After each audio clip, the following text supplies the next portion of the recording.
पंजाब हरियाणा में गुरुद्वारा प्रबंधक कमेटी में सिर्फ सिख होगा ओनली। कुरान में क्या लिखा है, फिका में क्या लिखा है, इस्लाम में क्या लिखा है, ये आप तय करेंगे या मैं तय करूंगा? सर इससे हम मजहब में दखलंदाजी कर रहे हैं। कहीं ऐसा ना हो कि जनता इन हुकूक के लिए, कॉन्स्टिट्यूशन को बचाने के लिए दोबारा सड़कों पर आ जाएगी। सर ये हम बहुत बड़ी गलती करने जा रहे हैं, जिसका खुमियाजा हमें अभी नहीं सदियों तक हम भुगतते रहेंगे, क्योंकि हम खुद अपने कॉन्स्टिट्यूशन को, संविधान को, उसकी पामाली कर रहे हैं। हम अपने वकार को, अपनी इज्जत को, अपने मुल्क की, अपने शान को, अपने संविधान को खुद अपने पैरों तले रौंद रहे हैं।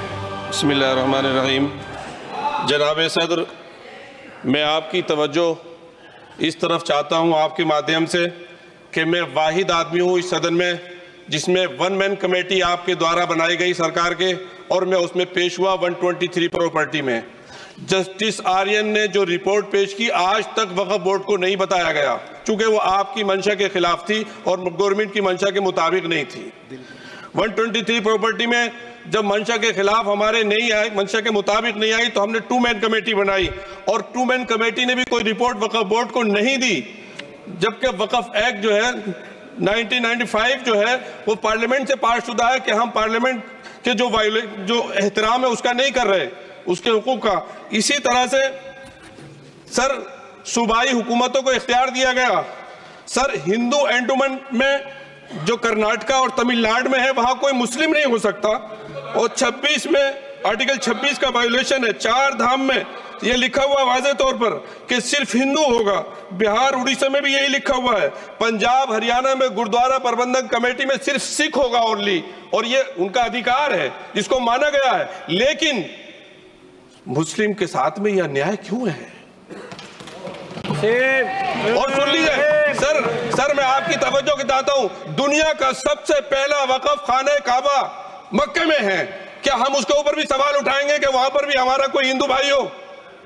हम अपने वकार को, अपनी इज्जत को, अपने मुल्क की, अपने शान को, अपने संविधान को खुद अपने पैरों तले रौंद रहे हैं।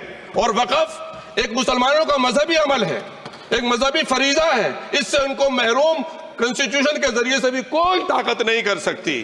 सर ये हम बहुत बड़ी गलती करने जा रहे हैं, जिसका खुमियाजा हमें अभी नहीं सदियों तक हम भुगतते रहेंगे, क्योंकि हम खुद अपने कॉन्स्टिट्यूशन को, संविधान को, उसकी पामाली कर रहे हैं। अगर हमें इस सिलसिले में, मैंने सर पूरा मैंने उसको मध्यम से पढ़ा है, और मैंने पूरी 40 तरामीम जो उसमें गलत है उसको लिखकर जो है वो मैं लेकर आया हूँ।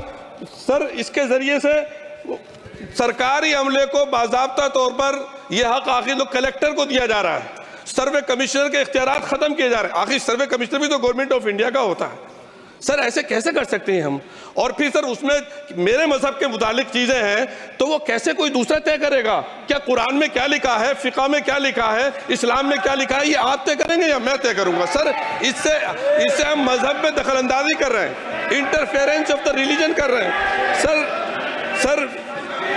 सर इस तरह के कवानीन से मुल्क की साख को नुकसान पहुंचेगा। कॉन्स्टिट्यूशन की स्पिरिट हम खत्म कर देंगे, और अगर ये होगा तो कोई भी अकलियत, कोई भी माइनॉरिटी अपने आप को हिंदुस्तान में सेफ नहीं करेगी। पिछले दिनों सिखों के साथ भी ये हुआ, और कुछ ईसाई भाइयों के साथ भी इस तरह के वाकयात हुए हैं, जिसकी वजह से सब लोग अपने आप को असहाय महसूस कर रहे हैं। 10 साल से जो मुल्क में माइनॉरिटीज के साथ, उनके हुकूक के साथ, उनके रिलीजन फ्रीडम के साथ जो खिलवाड़ किया जा रहा है, उससे रूह कांप जाती है। और ऐसा महसूस होता है कहीं ऐसा ना हो कि जनता इन हुकूक के लिए, कॉन्स्टिट्यूशन को बचाने के लिए दोबारा सड़कों पर आ जाएगी।